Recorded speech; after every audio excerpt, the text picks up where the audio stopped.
ನನ್ನ ಹೆಸರು ಕೀರ್ತನ. ನನ್ನ ಹೆಸರು ಭೂಮಿಕಾ. ನಾವು 6ನೇ ತರಗತಿಯಲ್ಲಿ ಓದುತ್ತಿದ್ದೇವೆ. ನಮ್ಮ ಶಾಲೆ ಹೆಸರು ಸರ್ಕಾರಿ ಹಿರಿಯ ಪ್ರಾಥಮಿಕ ಶಾಲೆ ಕರಡ್ಯ. ಈ ಮಾಡೆಲ್ ಹೆಸರು ಆಟೋಮೆಟಿಕ್ ಫೈರ್ ಎಕ್ಸ್ಟಿಂಕ್ಷನ್. ಈ ಮಾಡಲ್ಗೆ ಬೇಕಾಗುವ ಸಾಮಗ್ರಿಗಳು flame sensor, water pump, pipe, buzzer, battery, switch, relay module, resistor, jumper wire, water tank. ಅಗ್ನಿಶಾಮಕವು ಬೆಂಕಿಯನ್ನು ಆರಿಸಲು ಬಳಸುವ ಸಾಧನವಾಗಿದೆ. ಸಾಮಾನ್ಯವಾಗಿ ತುರ್ತು ಪರಿಸ್ಥಿತಿ ಸಂದರ್ಭಗಳಲ್ಲಿ ಆಕಸ್ಮಿಕವಾಗಿ ಬೆಂಕಿಯ ಅಪಘಾತಗಳು ಸಂಭವಿಸಿದರೆ ಅದರಿಂದ ಅನೇಕ ರೀತಿಯ ಹಾನಿ ಉಂಟಾಗುತ್ತದೆ. ಉದಾಹರಣೆಗೆ ಪ್ರಾಣಹಾನಿ, ಆಸ್ತಿಪಾಸ್ತಿ ಹಾನಿ, ಆ ಸ್ಥಳದ ಮೇಲೆ ಆಗುವ ಅಪಘಾತಗಳು. ಇವುಗಳಿಂದ ತಕ್ಷಣ ರಕ್ಷಣೆ ಪಡೆಯಲು ನಾವು ಅಗ್ನಿಶಾಮಕವನ್ನು ಬಳಸುತ್ತೇವೆ. ಇದರಲ್ಲಿ ವಿವಿಧ ಪ್ರಕಾರಗಳಿವೆ. ಅವುಗಳೆಂದರೆ ನೀರಿನ ಅಗ್ನಿಶಾಮಕ, ಫೋಮ್ ಅಗ್ನಿಶಾಮಕ, ಡ್ರೈ ಪೌಡರ್ ಅಗ್ನಿಶಾಮಕ, ಕಾರ್ಬನ್ ಡೈಆಕ್ಸೈಡ್ ಅಗ್ನಿಶಾಮಕ. ಇದರಲ್ಲಿ ನಾವು ನೀರಿನ ಮೂಲಕದ ಅಗ್ನಿಶಾಮಕವನ್ನು ಮಾದರಿಯನ್ನು ತಯಾರಿಸಿದ್ದೇವೆ. ಈ ಒಂದು ಮಾದರಿ ಹೇಗೆ ವರ್ಕ್ ಆಗುತ್ತೆ ಅಂದರೆ,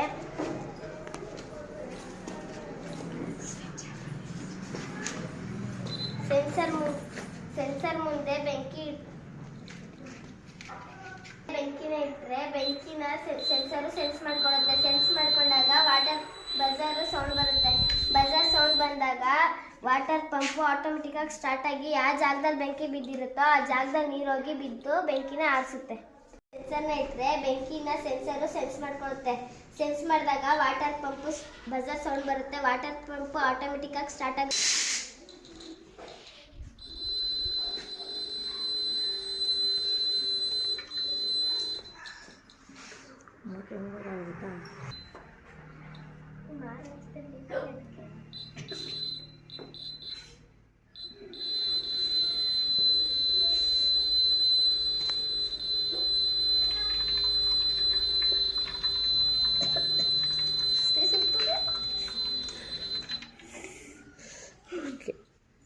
ಈ ಮಾದರಿ ಬೆನಿಫಿಟ್ಸ್ ಏನು ಅಂತ ಹೇಳಿದ್ರೆ, ಬೆಂಕಿಯ ಸುಳಿವನ್ನು ಬೇಗ ಪತ್ತೆ ಹಚ್ಚಬಹುದು, 24/7 ಬೆಂಕಿಯಿಂದ ರಕ್ಷಣೆ ಮಾಡಬಹುದು, ಅನಾಹುತಗಳನ್ನು ಕಡಿಮೆ ಮಾಡಬಹುದು, ಹಣದ ಉಳಿತಾಯ ಮಾಡಬಹುದು, ಜೀವಗಳನ್ನು ಉಳಿಸಬಹುದು.